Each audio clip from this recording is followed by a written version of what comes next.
ಏಕಾಗ್ರತೆ ಮಾಡೋಕ್ಕೆ ಏನು ಮಾಡಬೇಕು ಮಕ್ಕಳಿಗೆ ನೀವೇನು ಹೇಳಿದ್ರೂ ಆಗಲ್ಲ. ಮನಸ್ಸು ಹೇಗೆ ಅಂದರೆ ಅದು ನೀವು ಹೇಳಿದ ಹಾಗೆ ಅದು ಒಂದು ಕೋತಿ ಮರ್ಕಟ. ಮನಸ್ಸನ್ನು ಹತೋಟಿಗೆ ತಂದುಕೊಳ್ಳಿ ನಿಮಗೆ ವಿದ್ಯೆ ಬಂದುಬಿಡುತ್ತೆ.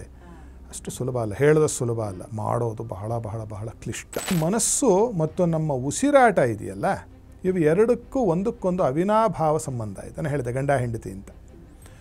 ನಿಮ್ಮ ಮನಸ್ಸು ಹೋದ ಕಡೆ ನಿಮ್ಮ ಉಸಿರು ಹೋಗುತ್ತೆ, ನಿಮ್ಮ ಉಸಿರು ಹೋದ ಕಡೆ ನಿಮ್ಮ ಮನಸ್ಸು ಹೋಗುತ್ತೆ. ಬಹಳ ಆರ್ಷ್ಯ ಗ್ರಂಥದಲ್ಲಿ, ಬಹಳ ಹಳೆಯ ಗ್ರಂಥದಲ್ಲಿ ದೊಡ್ಡ ದೊಡ್ಡ ಪೀಠಾಧಿಪತಿಗಳು ಅಂಗೀಕಾರ ಮಾಡತಕ್ಕಂತಹ ಒಂದು ಯೋಗಶಾಸ್ತ್ರದಲ್ಲಿ ಒಂದು ಪ್ರಾಣಾಯಾಮ ಹೇಳಿದೆಯಮ್ಮ. ಸೂರ್ಯ ಭಗವಾನ್ನಿಂದ ಉಪದೇಶ ಪಡೆದಂತಹ ಮಹರ್ಷಿಗಳು, ವೇದಕಾಲದ ಋಷಿಗಳು, ಆ ಋಷಿವರಿಯರು ಪ್ರತಿಪಾದನೆ ಮಾಡಿರ್ತಕ್ಕಂತಹ ಒಂದು ಪ್ರಾಣಾಯಾಮ ಉಂಟು. ಅದು 5-6 ವರ್ಷದ ಮಗುವು ಕೂಡ ಮಾಡಬಹುದು. ನೀವು ಚೆನ್ನಾಗಿ ಅಭ್ಯಾಸ ನೀವು ಮಾಡಬೇಕು. ಆನಂತರದಲ್ಲಿ ಜ್ಞಾಪಕ ಬರುವುದಕ್ಕೆ ಏನಾಗುತ್ತೆ, ಜ್ಞಾಪಕ ಬರುವುದಕ್ಕೆ ಎಲ್ಲ ಸಾಧ್ಯತೆಗಳನ್ನು ಈ ಒಂದು ಪ್ರಾಣಾಯಾಮ ಉಂಟು ಮಾಡುತ್ತೆ. ಪರಮೇಶ್ವರನಿಂದ ಸಾಕ್ಷಾತ್ ಪಾರ್ವತಿ ದೇವಿ ಉಪದೇಶವನ್ನು ಪಡೆದು ಮಹಾಗಣಪತಿಗೆ ಮಾಡಿಕೊಟ್ಟಂತಹ ಒಂದು ಚಕ್ರರಾಜ, ಒಂದು ಚಕ್ರ. 100ರಲ್ಲಿ 100 ವಿದ್ಯಾರ್ಥಿಗಳಿಗೂ ಅನುಕೂಲ ಆಗಿರ್ತಕ್ಕಂಥದ್ದು ಕಂಡಿದ್ದೇವೆ. ಅಂದರೆ ಮಗುವಿಗೆ ಒಂದು 8-9 ವರ್ಷದ ಒಂದು ಆಜುಬಾಜಿನಲ್ಲಿ ಇದನ್ನು ಮಾಡ್ತಾ ಬಂದರೆ ಮೇಧಾಶಕ್ತಿ, ಮೇಧಾ ಅಂದರೆ ಏನು ಅಂತಂದರೆ ಓದಿದ್ದು ತಲೆಯಲ್ಲಿ ಉಳಿಯುತ್ತೆ.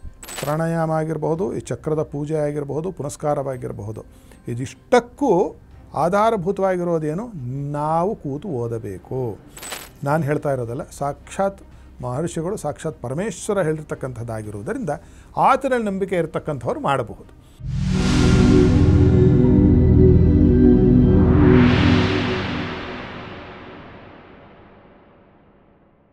ನಮಸ್ಕಾರ ವೀಕ್ಷಕರೇ, ಟಿವಿ ವಿಕ್ರಮ ಹಂಸಧ್ವನಿ ಕಾರ್ಯಕ್ರಮಕ್ಕೆ ಸ್ವಾಗತ. ನಾನು ಶ್ವೇತಾ. ಯೋಗ ಸೂತ್ರ ಮತ್ತು ಆಧ್ಯಾತ್ಮಿಕತೆಯ ಅರ್ಥಪೂರ್ಣ ವಿಚಾರಗಳನ್ನು ತಿಳಿಸುವಂತಹ ವೇದಿಕೆಯೇ ಹಂಸಧ್ವನಿ ಕಾರ್ಯಕ್ರಮ. ಈ ಕಾರ್ಯಕ್ರಮದಲ್ಲಿ ಎಂದಿನಂತೆ ನಮ್ಮೊಟ್ಟಿಗಿದ್ದಾರೆ ತತ್ವಜ್ಞಾನಿಗಳು, ಧರ್ಮಶಾಸ್ತ್ರ ಪಾರಂಗತರು, ವೇದಶಾಸ್ತ್ರ ಪರಿಣಿತರು ಆಗಿರುವಂತಹ ಹಂಸಶ್ರೀ ಸವಿತೃ ಶರ್ಮಾ ಗುರೂಜಿ. ಗುರೂಜಿ, ನಿಮಗೆ ಕಾರ್ಯಕ್ರಮಕ್ಕೆ ಆತ್ಮೀಯವಾದ ಸ್ವಾಗತ. ಗುರೂಜಿ, ಅಪಾರ ಕರುಣಾ ಸಿಂಧುಂ ಸಚ್ಚಿದಾನಂದದಾಯಕಂ ನಮಾಮಿ ಸುಚಿರಂ ನಿತ್ಯಂ ವಾಲಕೇಶ್ವರ ಭಾರತೀಂ. ಶ್ರೀ ಸದ್ಗುರುಭ್ಯೋ ನಮಃ. ಎಲ್ಲರಿಗೂ ಮಂಗಳೋದಯ. ವೀಕ್ಷಕರೇ, ಹಿಂದಿನ ಒಂದು ಸಂಚಿಕೆಯಲ್ಲಿ ನಾವು ವಿದ್ಯಾಭ್ಯಾಸವನ್ನು ಒಲಿಸಿಕೊಳ್ಳುವ ಬಗ್ಗೆ ಹೇಗೆ ಅನ್ನೋದ್ರ ಬಗ್ಗೆ ಮಾತಾಡಿದ್ವಿ. ಆದರೆ ಇವತ್ತಿನ ದಿನಗಳಲ್ಲಿ ಬಹುಶಃ ಬಹಳಷ್ಟು ಮೆಂಟಲ್ ಡಿಸ್ಟ್ರಾಕ್ಷನ್ಸ್ ಅನ್ನೋದು ಬಹಳ ಸರಳವಾಗಿ ಸಿಕ್ಕಿಬಿಡುತ್ತೆ. ಜಗತ್ತು ಅನ್ನೋದೇ ಬಹಳ ಕಲರ್ಫುಲ್. ಅದರಲ್ಲೂ ವಿದ್ಯೆ ಅರ್ಜನೆ ಮಾಡುವಂತಹ ವಯಸ್ಸಿನಲ್ಲಿ ಬೇರೆ ವಿಷಯಗಳು ಬಹಳಷ್ಟು ತಲೆಯಲ್ಲಿ ಬರುತ್ತೆ. ಇಂಥ ಸಂದರ್ಭದಲ್ಲಿ ಏಕಾಗ್ರತೆ ಸಾಧಿಸೋದು ಅಂದರೆ ಅದೊಂದು ದೊಡ್ಡ ಸಾಧನೆ ಅಂತ ಹೇಳ್ಬಹುದು. ಹಾಗಾದರೆ ಹೇಗೆ ಸಾಧ್ಯ ಆಗುತ್ತೆ ಅನ್ನೋದ್ರ ಬಗ್ಗೆ ತಿಳ್ಕೊಳ್ಳೋಣ. ಗುರುಜಿ, ನಿಜಕ್ಕೂ ಅಂದರೆ ಎಲ್ಲ ವಿಷಯಗಳನ್ನು ಬದಿಗೊತ್ತಿ ನಾವು ವಿದ್ಯೆಯ ಬಗ್ಗೆ ಮಾತ್ರ ಏಕಾಗ್ರತೆಯನ್ನು ಸಾಧಿಸೋದು, ಮನಸ್ಸೇ ಹೇಳ್ತೀವಿ ಮಹಾಮರ್ಕಟ ಚಂಚಲ ಮನಸ್ಸು ಅಂತ ಹೇಳ್ತೀವಿ, ಇದನ್ನು ಒಂದು ಕಡೆ ಕೇಂದ್ರೀಕೃತಗೊಳಿಸಿ ಏಕಾಗ್ರತೆ ಸಾಧಿಸೋದು ಹೇಗೆ ಅಂತ ಹೇಳ್ತೀವಿ ಗುರುಜಿ? ವಿದ್ಯೆ ಅಂತಕ್ಕಂಥದ್ದು ವಿದ್ ಅಂದರೆ ತಿಳುವಳಿಕೆ ಅಂತಕ್ಕಂಥ ಒಂದು ಪದದಿಂದ ಬರುತ್ತೆ ಅಂತ ತಿಳಿದವರು ಹಿರಿಯರು ಹೇಳಿದ್ದಾರೆ. ಈಗಿನ ಕಾಲದಲ್ಲಿ ವಿದ್ಯೆ ಅಂತಂದರೆ ಏನು ಅಂತಂದರೆ ಆಡು ಭಾಷೆಯಲ್ಲಿ ಒಂದು ಸರ್ಟಿಫಿಕೇಟನ್ನು ಸಂಪಾದನೆ ಮಾಡಿಕೊಳ್ಳೋದು. ಕನಿಷ್ಠ ಅಷ್ಟಕ್ಕಾದರೂ ಒಂದು ಹಿಟ್ಟಿನ ಚೀಟಿಗಾಗಿ ಈ ಒಂದು ಚೀಟಿಯನ್ನು ಪಡಿಬೇಕಾಗಿರ್ತಕ್ಕಂಥದ್ದು ನಮ್ಮೆಲ್ಲರಿಗೂ ಬಹಳ ಅನಿವಾರ್ಯವಾಗಿರ್ತಕ್ಕಂಥದ್ದಾಗಿದೆ. ಈಗಿನ ಕಾಲದಲ್ಲಿ ಮನಸ್ಸು ಚಂಚಲಗೊಳ್ಳಲಿಕ್ಕೆ, ಮನಸ್ಸು ಓದಿನ ಬಗ್ಗೆ ಬಿಟ್ಟು ಬೇರೆ ಕಡೆ ಅದನ್ನು ಹರಿದು ಬಿಡಲಿಕ್ಕೆ ಸಾಕಷ್ಟು ಅವಕಾಶಗಳು ಹೆಚ್ಚಿದೆ. ಪ್ರತಿನಿತ್ಯ ನೂರಾರು ಬಂದು ಸೇರ್ಕೋತಾ ಇದೆ. ಇಂತಹ ಒಂದು ವಾತಾವರಣದಲ್ಲಿ ವಿದ್ಯಾರ್ಥಿಯಾದವರು ಏಕಾಗ್ರತೆಯನ್ನು ಹೇಗೆ ಸಂಪಾದನೆ ಮಾಡಬೇಕು? ಇದರಲ್ಲಿ 2 ಯೋಗಿಕ ಮತ್ತು ಎರಡನೆಯದು ಶಾಸ್ತ್ರದಲ್ಲಿ, ಮಂತ್ರಶಾಸ್ತ್ರದಲ್ಲಿ ಹೇಳಿರ್ತಕ್ಕಂತಹ 2-3 ವಿಧಿಗಳು ಉಂಟು. ಇದು ನಮಗೆ ಅನುಭವ ಸಿದ್ಧವಾಗಿ ನಾವು ನೋಡೋ ಕೂಡ ಇದ್ದೇವೆ. ಇದು ಮೊದಲನೆಯದ್ದು, ಏಕಾಗ್ರತೆ ಮಾಡೋಕ್ಕೆ ಏನು ಮಾಡಬೇಕು ಮಕ್ಕಳಿಗೆ ನೀವೇನು ಹೇಳಿದ್ರೂ ಆಗಲ್ಲ. ಮನಸ್ಸು ಹೇಗೆ ಅಂದರೆ ಅದು ನೀವು ಹೇಳಿದ ಹಾಗೆ ಅದು ಒಂದು ಕೋತಿ ಮರ್ಕಟ. ಮರ್ಕಟಸ್ಯ ಸುರಾಪಾನಂ ತಥಾ ವೃಶ್ಚಿಕದಂಶಂ ತಸ್ಯೋಪರಿ ಭೂತಾವೇಶಂ ಯದ್ವಾ ತದ್ವಾ ಭವಿಷ್ಯಸಿ. ಕೋತಿಗೆ ಒಂದು ಹೆಂಡ ಕುಡಿಸ್ಬಿಟ್ಟು ಒಂದು ಚೇಳು ಕಡಿಸಿ ಅದರ ಮೇಲೆ ಒಂದು ದೆವ್ವ ಬಿಟ್ಟರೆ ಏನೂ ಆಗುತ್ತೆ ಅದರ ಪರಿಸ್ಥಿತಿ.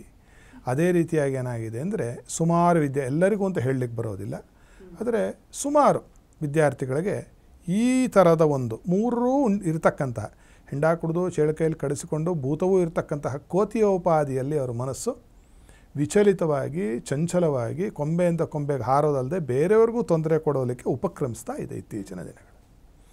ಇದನ್ನೇನು ಮಾಡಬೇಕು ಈಗ ಅಂತಂದರೆ, ಮೊದಲನೇದು ಮನಸ್ಸನ್ನು ಹತೋಟಿಗೆ ತಂದುಕೊಳ್ಳಬೇಕು. ಇದು ಹೇಳೋಕ್ಕೆ ಭಾಳ ಸುಲಭ. ಕ್ಯಾಮ್ರಾ ಎದುರು ಕೂತ್ಕೊಂಡ್ಬಿಟ್ಟು ಜೋರಾಗಿ ಹೇಳೋಕ್ಕೆ ಬಹಳ ಸುಲಭ. ಮನಸ್ಸನ್ನು ಹತೋಟಿಗೆ ತಂದುಕೊಳ್ಳಿ ನಿಮಗೆ ವಿದ್ಯೆ ಬಂದುಬಿಡುತ್ತೆ, ಅಷ್ಟು ಸುಲಭ ಅಲ್ಲ, ಹೇಳೋದು ಸುಲಭ ಅಲ್ಲ, ಮಾಡೋದು ಬಹಳ ಬಹಳ ಬಹಳ ಕ್ಲಿಷ್ಟ. ಈ ಮನಸ್ಸು ಅನ್ನೋದಕ್ಕೆ ಒಂದು ವಾಹನ ಇದೆ ನಮ್ಮಲ್ಲಿ. ನಾನು ಹಿಂದಿನ ಸಂಚಿಕೆಯಲ್ಲಿ ಇದರ ಬಗ್ಗೆ ಹೇಳಿದ್ದೆ, ಇದರ ಬಗ್ಗೆ ಪ್ರಸ್ತಾವ ಮಾಡಿ ಅಲ್ಲಿಗೆ ನಿಲ್ಲಿಸಿದ್ವಿ. ಇನ್ನೊಂದು ಕಾರ್ಯಕ್ರಮದಲ್ಲಿ ಇದನ್ನು ಹೇಳ್ತೀವಿ ಅಂತಲೂ ನಾನು ಹೇಳಿದ್ದೆ. ಈ ಮನಸ್ಸು ಮತ್ತು ನಮ್ಮ ಉಸಿರಾಟ ಇದೆಯಲ್ಲ, ಇವು ಎರಡಕ್ಕೂ ಒಂದಕ್ಕೊಂದು ಅವಿನಾಭಾವ ಸಂಬಂಧ ಇದೆ. ನಾನು ಹೇಳಿದೆ ಗಂಡ ಹೆಂಡತಿ ಅಂತ. ನಿಮ್ಮ ಮನಸ್ಸು ಹೋದ ಕಡೆ ನಿಮ್ಮ ಉಸಿರು ಹೋಗುತ್ತೆ, ನಿಮ್ಮ ಉಸಿರು ಹೋದ ಕಡೆ ನಿಮ್ಮ ಮನಸ್ಸು ಹೋಗುತ್ತೆ. ಮನಸ್ಸನ್ನು ಹಿಡಿಯೋದಕ್ಕೆ ಬಹಳ ಸುಲಭ ಸಾಧನ ಯಾವುದು ಅಂದರೆ ನಿಮ್ಮ ಉಸಿರನ್ನು, ನಿಮ್ಮ ಪ್ರಾಣವಾಯುವನ್ನು, ನಿಮ್ಮ ಉಚ್ಛ್ವಾಸ ನಿಶ್ವಾಸಗಳನ್ನು ಹಿಡಿದುಕೊಳ್ತಕ್ಕಂಥದ್ದು ಮಾಡಬೇಕು ಅಂತ ಶಾಸ್ತ್ರದಲ್ಲಿ ವಿಧಿ ಇದೆ. ಅಂದರೆ ಏನು? ಪ್ರಾಣಾಯಾಮಗಳು ಮಾಡಬಹುದು, ಪ್ರಾಣಾಯಾಮ ಮಾಡಬಹುದು. ಸ್ವಲ್ಪ ಅದಕ್ಕೆ ಮನಸ್ಸಿಗೆ ಸ್ವಲ್ಪ ನೆಮ್ಮದಿಯನ್ನು ಮತ್ತು ಸಾಂತ್ವನವನ್ನು ತರುತ್ತೆ ಪ್ರಾಣಾಯಾಮ ಅಂತಕ್ಕಂಥದ್ದು. ಸುಮಾರು ಪ್ರಾಣಾಯಾಮಗಳಿದೆ. ಚಂದ್ರಭೇದ, ಸೂರ್ಯಭೇದ, ನಾಡಿ ಶೋಧನ, ಭ್ರಾಮರಿ, ಶೀತ್ಕಾರಿ, ಅದೇ ರೀತಿಯಾಗಿ ಉಜ್ಜಾಯಿ ಪ್ರಾಣಾಯಾಮ ಅಂತಿದೆ, ಕಪಾಲಭಾತಿ ಅಂತಿದೆ, ಭಸ್ತ್ರಿಕಾ ಅಂತ ಇದೆ. ನಾನಾ ವಿಧವಾದ ಪ್ರಾಣಾಯಾಮಗಳನ್ನು ಹೇಳಿಬಿಟ್ಟಿದ್ದಾರೆ. ಮೂಲ ಗ್ರಂಥದಲ್ಲಿ ಇಲ್ಲದೇ ಇದ್ದರೂ ಆನಂತರದ ಗ್ರಂಥಗಳಲ್ಲಿ ಇದು ನಮಗೆ ಕಂಡುಬರುತ್ತೆ. ಆದರೆ ಒಂದು ಬಹಳ ಆನಂದವನ್ನು ಕೊಡೋ ಒಂದು ವಿಚಾರ ಉಂಟು. ಬಹಳ ಆರ್ಷ್ಯ ಗ್ರಂಥದಲ್ಲಿ, ಬಹಳ ಹಳೆಯ ಗ್ರಂಥದಲ್ಲಿ ದೊಡ್ಡ ದೊಡ್ಡ ಪೀಠಾಧಿಪತಿಗಳು ಅಂಗೀಕಾರ ಮಾಡತಕ್ಕಂತಹ ಒಂದು ಯೋಗಶಾಸ್ತ್ರದಲ್ಲಿ ಒಂದು ಪ್ರಾಣಾಯಾಮ ಹೇಳಿದೆಯಮ್ಮ. ವಿದ್ಯಾರ್ಥಿಗಳಿಗೆ ಅಮೃತೋಪಾದಿಯಲ್ಲಿ ವಿದ್ಯೆಯನ್ನು ಕೊಡುವುದಕ್ಕೆ ಅದೊಂದನ್ನು ಕಲಿತು ಮಾಡಬೇಕು ಅಂತ ಉಲ್ಲೇಖ ಇದೆ. ಅದು ಮಹರ್ಷಿಗಳೊಬ್ಬರು, ಅವರಿಗೆ ಉಪದೇಶ ಆಗಿದ್ದು ಸಾಕ್ಷಾತ್ ಸೂರ್ಯ ಭಗವಾನ್ನಿಂದ ಉಪದೇಶ ಪಡೆದಂತಹ ಮಹರ್ಷಿಗಳು, ವೇದಕಾಲದ ಋಷಿಗಳು. ಆ ಋಷಿವರಿಯರು ಪ್ರತಿಪಾದನೆ ಮಾಡಿರ್ತಕ್ಕಂತಹ ಒಂದು ಪ್ರಾಣಾಯಾಮ ಉಂಟು. ಅದು ಗ್ರಂಥಸ್ಥವಾಗಿಯೂ ಇದೆ, ಅದಕ್ಕೆ ಒಂದು ರೆಫರೆನ್ಸೂ ಇದೆ. ಅಂತಹ ಒಂದು ಇಲ್ಲಿ ಹೇಳ್ಕೊಡ್ಲಿಕ್ಕಾಗೋದಿಲ್ಲ, ಇಲ್ಲಿ ಹೇಳ್ಕೊಡ್ಲಿಕ್ಕಾಗಲ್ಲ, ಅದಕ್ಕೆ ಕಾಲಾವಕಾಶ ಬೇಕು. ಅದನ್ನು ಬಂದು ಕಲಿಬೋದು. ನಮ್ಮ ಕಚೇರಿಗೆ ಯಾರಾದರೂ ಕಲಿಯೋರಿದ್ದರೆ ವಿದ್ಯಾರ್ಥಿಗಳು, ನಾನು ವಿದ್ಯಾರ್ಥಿ ಇವತ್ತು ಕೂಡ, ಎಲ್ಲರೂ ವಿದ್ಯಾರ್ಥಿಗಳು. ಪ್ರತಿ ಜೀವನದ ಪ್ರತಿಯೊಂದು ದಿನವೂ ಒಂದು ಹಾಳೆ ಕಲಿಯೋಕ್ಕೆ ಬೇಕಾದಷ್ಟೇ. ಅದು ಓದದೆ ಸುಮ್ಮನಿದ್ದರೆ ಅದು ಏನು ಪಾಠ ಕಲಿಸೋದಿಲ್ಲ. ಆ ರೀತಿಯಾಗಿ ಈ ಒಂದು ಪ್ರಾಣಾಯಾಮವನ್ನು ಕಲಿತು ಮಾಡುವುದರಿಂದ ಬಹಳ ಸುಲಭ. ಚಿಕ್ಕ ಮಕ್ಕಳು ಮಾಡುವ 5-6 ವರ್ಷದ ಮಗುವು ಕೂಡ ಮಾಡಬಹುದು. ಆ ರೀತಿಯಾಗಿ ಮಾಡ್ತಾ ಬಂದರೆ ಅಲ್ಲಿ ಆ ಮಹಾಮುನಿಗಳು ಹೇಳುವ ಪ್ರಕಾರವಾಗಿ ಅವರಿಗೆ ಸ್ಥಿರ ಬುದ್ಧಿ ಉಂಟಾಗಿ, ಬುದ್ಧಿ ಅಲ್ಲಿ ನಿಲ್ತು ಮನಸ್ಸು ಅಂದರೆ ಓದ್ ಹತ್ತತ್ತು. ನಮ್ಮ ಕೆಲಸ ಅಷ್ಟೇ. ಈಗ ಅದೊಂದು ಮಾಡಿಬಿಟ್ಟು ನಾನು ಓದದೆ ಹೋಗಿ ಬರೀದು ಪಾಸ್ ಆಗ್ತೀನಾ? ಇಲ್ಲ, ಅದು ಅಸಾಧ್ಯ. ಅದನ್ನು ಹಾಗೆಲ್ಲ ನಾವು ಅರ್ಥೈಸಿಕೊಳ್ಳೋದು ಭಾಳ ತಪ್ಪಾಗಿಬಿಡುತ್ತೆ. ಆಮೇಲೆ ನಮ್ಮ ಕಾರ್ಯಕ್ರಮಕ್ಕೆ ಫೋನ್ ಮಾಡೋದು, ಕಮೆಂಟ್ ಹಾಕೋದು ಶುರುವಾಗುತ್ತೆ. ಪ್ರಾಣಾಯಾಮ ಮಾಡಿದೆ ನಾನು ಫೇಲ್ ಆಗಿಬಿಟ್ಟೆ, ಎಲ್ಲ ಶುದ್ಧ ಸುಳ್ಳುವನ್ನು ಹೇಳುತ್ತೀರಿ ಅಂತ. ಹಾಗಲ್ಲ. ನಿಮಗೆ ಓದಲಿಕ್ಕೆ ಒಂದು ಕೂರಲಿಕ್ಕೆ, ಓದಲಿಕ್ಕೆ ಅದು ಕುತ್ಕೋಬೇಕಲ್ಲ, ಏಕಾಗ್ರತೆಯಿಂದ ಅದನ್ನು ಅನುಸಂಧಾನ ಮಾಡೋದಕ್ಕೆ ಇದು ಕೆಲಸ ಮಾಡುತ್ತೆ. ಆನಂತರದಲ್ಲಿ ಓದಿದ್ದು ನಿಮಗೆ ಪರೀಕ್ಷಾ ಕಾಲದಲ್ಲಿ ನಿಮಗೆ ಜ್ಞಾಪಕ ಬರುವುದಕ್ಕೂ ಕೂಡ ಇದು ಅದ್ಭುತವಾದ ಕೆಲಸವನ್ನು ಮಾಡಿಕೊಡುತ್ತೆ. ಇದು ನಾನು ನನ್ನ ಮಕ್ಕಳಿಗೂ ಹೇಳಿಕೊಟ್ಟಿದ್ದೀನಿ, ಪರಮಾದ್ಭುತವಾಗಿ ಕೆಲಸ ಮಾಡಿದೆ. ಸುಮಾರು ಜನಕ್ಕೆ ಹೇಳಿದ್ದೀವಿ. ಅಂತಹ ವಿದ್ಯಾರ್ಥಿಗಳು ಕೂಡ ಒಳ್ಳೆಯ ಅಂಕಗಳು ಅಂತ ನಾನು ಹೇಳದೇ ಇದ್ರು ಹಂಗಾದ್ರೆ 99 ತೆಗೆದು ಬಿಡ್ತೀನಾ? ಅದು ನನಗೆ ಗೊತ್ತಿಲ್ಲ. ನೀವು ಅಷ್ಟೇ ಅಭ್ಯಾಸನೂ ಮಾಡಿರಬೇಕು. ಎರಡನ್ನೂ ಕೂಡ ಉಪ್ಪು ಹುಳಿ ಖಾರದ ಥರ ಇದು. ಸಾರು ಅಂದರೆ ಎಲ್ಲ ಸೇರ್ಕೋಬೇಕು, ಆಗ ಅದ್ಭುತವಾದ ಒಂದು ಸಾರು ಆಗುತ್ತೆ ರುಚಿಕರವಾಗಿ. ಅದೇ ರೀತಿಯಾಗಿ ಏನನ್ನು ಓದಬೇಕು ಅದನ್ನೇ ಓದಬೇಕು ತಾವುಗಳು. ಎರಡನೆಯದ್ದು ಮನಸ್ಸನ್ನು ಸ್ಥಿರೀಕರಿಸಬೇಕು. ಸ್ಥಿರೀಕರಿಸೋದು ಪ್ರಾಣಾಯಾಮವನ್ನು ಮಾಡಿಕೊಡುತ್ತೆ. ನೀವು ಚೆನ್ನಾಗಿ ಅಭ್ಯಾಸ ನೀವು ಮಾಡಬೇಕು. ಆನಂತರದಲ್ಲಿ ಜ್ಞಾಪಕ ಬರುವುದಕ್ಕೆ ಏನಾಗುತ್ತೆ, ಜ್ಞಾಪಕ ಬರುವುದಕ್ಕೆ ಎಲ್ಲ ಸಾಧ್ಯತೆಗಳನ್ನು ಈ ಒಂದು ಪ್ರಾಣಾಯಾಮ ಉಂಟು ಮಾಡುತ್ತೆ. ಬ್ರೈನ್ ಸೆಲ್ಸ್ಗೆ ನಾವು ಉಸಿರಾಡಬೇಕಾದ್ರೆ ನಮಗೆ ಆಮ್ಲಜನಕದ ಒಂದು ಅವಶ್ಯಕತೆ ಬಹಳ ಇದೆ. ಅದಕ್ಕೆ ನಮ್ಮ ಮಸ್ತಿಷ್ಕಕ್ಕೆ, ನಮ್ಮ ಮೆದುಳಿಗೆ ಅದು ಕಡಿಮೆ ಆದಾಗ ಏನಾಗುತ್ತೆ ಅಂತಂದರೆ ಮನುಷ್ಯ ಮೂರ್ಛೆನೂ ಹೋಗ್ತಾನೆ, ವಿಸ್ಮೃತಿ, ಅವನಿಗೆ ಮರುವು ಅಂತಕ್ಕಂಥದ್ದು ಬರುತ್ತೆ. ಮರುವಿಗೆ ಒಂದು ನಮಗೆ ಅದರ ಆ ವಿಚಾರದ ಬಗ್ಗೆ ನಮಗೆ ಯಾವುದೇ ಒಂದು ಆಸ್ಥೆ ಇಲ್ಲದೆ ಇರುವುದು ಒಂದು. ಎರಡನೇದು ಇವು ಎರಡನ್ನೂ ಕೂಡ ಸರಿ ಮಾಡತಕ್ಕಂತಹ ಒಂದು ಶಕ್ತಿ ಈ ಒಂದು ಪ್ರಾಣಾಯಾಮಕ್ಕೆ ಇದೆ. ಇದು ಮೊದಲನೇ ಪರಿಹಾರ. ಎರಡನೆಯದು ನಮ್ಮ ಅನುಭವದಲ್ಲಿರೋದು, ಶಾಸ್ತ್ರದಲ್ಲಿದೆ. ಇದು ಪರಮೇಶ್ವರನಿಂದ ಸಾಕ್ಷಾತ್ ಪಾರ್ವತಿ ದೇವಿ ಉಪದೇಶವನ್ನು ಪಡೆದು ಮಹಾಗಣಪತಿಗೆ ಮಾಡಿಕೊಟ್ಟಂತಹ ಒಂದು ಚಕ್ರರಾಜ, ಒಂದು ಚಕ್ರ. ಆ ಚಕ್ರವನ್ನು ಮಾಡಿಸಿಕೊಂಡು ಮನೆಯಲ್ಲಿಟ್ಟು ಅದಕ್ಕೆ ದಿನನಿತ್ಯ ಒಂದು ಚಿಕ್ಕ ಪೂಜೆ ಹೇಳಿದೆ ಶಾಸ್ತ್ರದಲ್ಲಿ. ಆ ಪೂಜಾ ವಿಧಿವಿಧಾನಗಳನ್ನು ಅದನ್ನು ಗುರುಮುಖೇನ ಕಲ್ತ್ಕೊಂಡು ಮಾಡಬೇಕು. ಆ ಒಂದು ಚಕ್ರವನ್ನು ಮಾಡಿಸಿಕೊಂಡು ಆ ಚಕ್ರವನ್ನು ಇಟ್ಟು ಯಾರು ವಿದ್ಯಾರ್ಥಿ ಇರ್ತಾನೆ ವಿದ್ಯಾರ್ಥಿಯೇ ಮಾಡಬಹುದು. ಆಗದೇ ಇದ್ದರೆ ಆ ವಿದ್ಯಾರ್ಥಿ ಯಾರಿರ್ತಾರೋ ಅವರ ತಂದೆಯೋ ತಾಯಿಯೋ ಅಜ್ಜಿಯೋ ತಾತನೋ ಮಾವನೋ ಅಕ್ಕನೋ ತಂಗಿನೋ ಅಣ್ಣನೋ ತಮ್ಮನೋ ಅತ್ತಿಗೆನೋ ಯಾರು ಬೇಕಾದರೂ ಮಾಡಬಹುದು. ಅವರ ಪರವಾಗಿ ಮಾಡಿಸಿ ಅದರ ಒಂದು ಪ್ರಸಾದ ಇರುತ್ತೆ. ಆ ಪೂಜೆ ಮಾಡಿದಾಗ ಪ್ರಸಾದ ನೈವೇದ್ಯ ಮಾಡಿರೋದಿಲ್ಲ. ಇದಕ್ಕೆ ಬಹಳ ಅದ್ಭುತವಾಗಿರ್ತಕ್ಕಂತಹ ಒಂದು ಕ್ರಿಯೆಯನ್ನು ಹೇಳಿಬಿಟ್ಟಿದ್ದಾನೆ ಸಾಕ್ಷಾತ್ ಪರಮೇಶ್ವರ. ಅಂತಹ ಒಂದು ಚಕ್ರವನ್ನು ಮಾಡಿಸಿಕೊಂಡು ಪ್ರತಿನಿತ್ಯವೂ ತಪ್ಪದೇ ಮಾಡಬೇಕು. ಅದನ್ನು ನೀವು ಬೇರೆಯವ್ರಿಗೆ ಹೋದರೆ ಅದನ್ನು ತೊಗೊಂಡು ಹೋಗಬೇಕು. ಬೇರೆಯವ್ರಿಗೆ ಹೋಗ್ಬೇಕಾದ್ರೆ ನೀವು ಟೂತ್ ಬ್ರಷು ಪೇಸ್ಟು ತೊಗೊಂಡು ಹೋಗ್ತೀರಾ? ಇಲ್ಲ. ಅದೇ ರೀತಿಯಾಗಿ ಇದನ್ನೂ ತೆಗೆದುಕೊಂಡು ಹೋಗಿ ಚಿಕ್ಕದಾಗಿ, ಅಲ್ಲಿ ದೊಡ್ಡದಾಗಿ ಏನು ಇದು ಅಷ್ಟೇ, ನೀವು ಮನೆಯಲ್ಲಿ ಮಾಡಿದ್ರೆ ಇದಕ್ಕೆ ನಿಮಗೆ 5 ನಿಮಿಷದಕ್ಕಿಂತ ಹೆಚ್ಚು ಸಮಯ ಹಿಡಿಯೋದಿಲ್ಲ. 5 ನಿಮಿಷ ಇದಕ್ಕೆ ಕಾಲಾವಕಾಶ ಬೇಕಾಗಿರೋದು. ಹೋದ ಕಡೆಯಲ್ಲೂ ಬೇರೆಯವ್ರಿಗೆ ಹೋದಾಗಲೂ ಅದಕ್ಕೆ ಚಿಕ್ಕದಾಗಿರ್ತಕ್ಕಂಥ ಒಂದು ಪೆಟ್ಟಿಗೆಯನ್ನು ಸಿದ್ಧ ಮಾಡಿಕೊಂಡು ಹೋಗಿ ಅಲ್ಲಿ ನೀವು ಅದಕ್ಕೆ ಪೂಜೆಯನ್ನು ಸಲ್ಲಿಸಿ ನೀವು ಮಾಡ್ತಾ ಬಂದಲ್ಲಿ, ನನ್ನ ಅನುಭವದಲ್ಲೇ ನಾನು ನೋಡಿದ್ದೇನೆ, 100ರಲ್ಲಿ 100 ವಿದ್ಯಾರ್ಥಿಗಳಿಗೂ ಅನುಕೂಲ ಆಗಿರ್ತಕ್ಕಂಥದ್ದು ಕಂಡಿದ್ದೇವೆ ನಾವು. ಅದರಲ್ಲಿ 100ರಲ್ಲಿ 90% ಅದ್ಭುತವಾದ ಒಂದು ಫಲವನ್ನು ಕೊಟ್ಟು, ಅದು ನಮ್ಮ ಭಕ್ತಿ ಮೇಲೂ ಶ್ರದ್ಧೆ ಮೇಲೂ ಅದು ನಿರ್ಭರವಾಗುತ್ತೆ. ಈಗ ಮನೆಯಲ್ಲಿ ಸಾಕಿರುವ ಒಂದು ಪ್ರಾಣಿಯೇ ಕೂಡ ನಾವು ಅದ್ರ ಬಗ್ಗೆ ವಿಶ್ವಾಸ ತೋರಿಸಿದ್ರೆ ನಮ್ಮನ್ನು ಅದು ಕ್ಯಾರೆ ಅನ್ನೋದಿಲ್ಲ ಅಲ್ವಾ? ಇನ್ನು ಭಗವದ್ವಸ್ತುವನ್ನು ನಾವು ಅನುಸಂಧಾನ ಮಾಡ್ತಾ ಇದ್ದೀವಿ ಅಂತ ಆದರೆ ಅದನ್ನು ವಿಶ್ವಾಸದಿಂದ ನಿಮಗೆ ಅಲ್ಲಿ ಕೂತರೆ ನಿಮಗೆ ಕಣ್ಣಲ್ಲಿ ನೀರು ಜಿನುಗಬೇಕು. ಆ ಭಕ್ತಿ ಶ್ರದ್ಧೆ ವಿಶ್ವಾಸ ಪ್ರೀತಿಯನ್ನು ತೋರಿಸದೇ ಆದರೆ ಅದು ಪರಮಾದ್ಭುತವಾದ ಒಂದು ಫಲಿತಗಳನ್ನು ಕೊಟ್ಟಿರ್ತಕ್ಕಂಥದ್ದು ನಮಗೆ ಕಂಡು ಬಂದಿದೆ. ಇದು ಬಹಳ ಹಳೆಯ ಒಂದು ಶಾಸ್ತ್ರದಲ್ಲಿ ಉಲ್ಲೇಖಿತವಾಗಿರ್ತಕ್ಕಂಥದ್ದು. ಈ ರೀತಿಯಾಗಿ ತಿಳಿದವರಿಂದ ಈ ಚಕ್ರವನ್ನು ಮಾಡಿಸಿಕೊಳ್ಳಬೇಕು. ಆ ಚಕ್ರವನ್ನು ಮಾಡಿಸಿಕೊಂಡು ಅದನ್ನು ಪೂಜೆ ಪುನಸ್ಕಾರಾದಿಗಳನ್ನು ಮಾಡಿದಾಗ ಕನಿಷ್ಠ ಅದೇನು ಹೇಳ್ತೇನೆ, ಪ್ರತಿದಿನ 444 ದಿವಸ ಮಾಡಬೇಕು ಕನಿಷ್ಠ. ಮಾಡಿದರೆ ಅದು ಚಿಕ್ಕ ವಯಸ್ಸಿನಿಂದನೇ ಮಾಡಿದ್ರೆ ಬಹಳ ಒಳ್ಳೆಯದು. ಅಂದರೆ ಮಗುವಿಗೆ ಒಂದು 8-9 ವರ್ಷದ ಒಂದು ಆಜುಬಾಜಿನಲ್ಲಿ ಇದನ್ನು ಮಾಡ್ತಾ ಬಂದರೆ ಮೇಧಾಶಕ್ತಿ, ಮೇಧಾ ಅಂದರೆ ಏನು ಅಂತಂದರೆ ಓದಿದ್ದು ತಲೆಯಲ್ಲಿ ಉಳಿಯುತ್ತೆ. ಉಳಿದಿದ್ದನ್ನು ಮತ್ತೆ ಅದನ್ನು ರಿಪ್ರೊಡ್ಯೂಸ್ ಅಂತ ಏನು ಹೇಳ್ತೀವಲ್ಲ, ಪುನರಾವರ್ತನೆ ಮಾಡುವುದಕ್ಕೆ ಮರುಕಳಿಸಿ ಬರುವುದಕ್ಕೂ ಸಹಾಯ ಮಾಡುತ್ತೆ. ಓದುವುದರ ಬಗ್ಗೆ ಅವರಿಗೆ ಆಸ್ಥೆ ಮತ್ತು ಆಸಕ್ತಿಯನ್ನು ಕೂಡ ಹೆಚ್ಚಿಸುತ್ತೆ. ಈ ರೀತಿಯಾಗಿರ್ತಕ್ಕಂಥದ್ದನ್ನು ನಾವು ಸುಮಾರು ನಮ್ಮ ಅನುಭವದಲ್ಲಿ ನೋಡಿದ್ದೀವಿ. ಇದು ಈಶ್ವರನೇ ಪಾರ್ವತಿಗೆ ಪಾರ್ವತಿ ಮಹಾಗಣಪತಿಗೆ ಮಾಡಿದ, ಮಹಾಗಣಪತಿ ಏನಾದ ಅಂತ ನನಗೂ ಗೊತ್ತು, ನಿಮಗೂ ಗೊತ್ತು. ಅವನಿಗೆ ಹೆಸರೇ ವಿದ್ಯಾಗಣಪತಿ, ಸಿದ್ಧಿ ಬುದ್ಧಿ ಅವನ ಹೆಂಡ್ತಿರು ಅಂತ ಕೂಡ ಹೇಳ್ತಾರೆ. ಆ ಥರದ ಒಂದು ವಿದ್ಯಾಸಿದ್ಧಿಯು ಮತ್ತು ಅಪ್ರತಿಹತವಾದಂತಹ ಬುದ್ಧಿಯು ಕೂಡ ಈ ಒಂದು ಚಕ್ರ ಇಟ್ಟು ಪೂಜೆ ಮಾಡೋದು ಉಂಟಾಗುತ್ತೆ ಅಂತಕ್ಕಂಥದ್ದನ್ನು ನಾವು ಸ್ಪಷ್ಟವಾಗಿ ಹೇಳಬಹುದು. ಆದರೆ ಪ್ರಾಣಾಯಾಮ ಚಕ್ರ ಎರಡೂ ಕೂಡ ಅದ್ಭುತ. ಎರಡು ಒಟ್ಟಿಗೆ ಮಾಡಿದರೆ ಇನ್ನೂ ಹೆಚ್ಚು, ಅಧಿಕಸ್ಯ ಅಧಿಕಂ ಫಲಂ.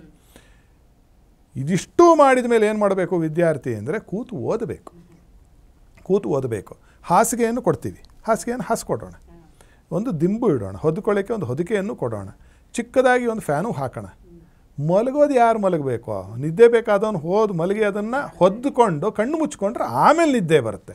ಆ ರೀತಿಯಾಗಿ ಪ್ರಾಣಾಯಾಮ ಆಗಿರಬಹುದು, ಈ ಚಕ್ರದ ಪೂಜೆ ಆಗಿರಬಹುದು, ಪುನಸ್ಕಾರವಾಗಿರಬಹುದು, ಇದಿಷ್ಟಕ್ಕೂ ಆಧಾರಭೂತವಾಗಿರೋದೇನು, ನಾವು ಕೂತು ಓದಬೇಕು. ಅದೊಂದನ್ನು ಅಳವಡಿಸಿಕೊಂಡರೆ ಬರುತ್ತೆ. ಇದು ಮಾಡ್ತಾ ಓದೋದ್ರ ಕಡೆ ಆಸಕ್ತಿಯೂ ಬರುತ್ತೆ. ಆದರೆ ಹೆಚ್ಚು ಅಭ್ಯಾಸ ಮಾಡ್ತಕ್ಕಂತಹದ್ದು ಮಾಡಿದ ಪಕ್ಷದಲ್ಲಿ ಆ 1 ವರ್ಷದಲ್ಲೇ ಗಮನಾರ್ಹವಾದ ಸುಧಾರಣೆ.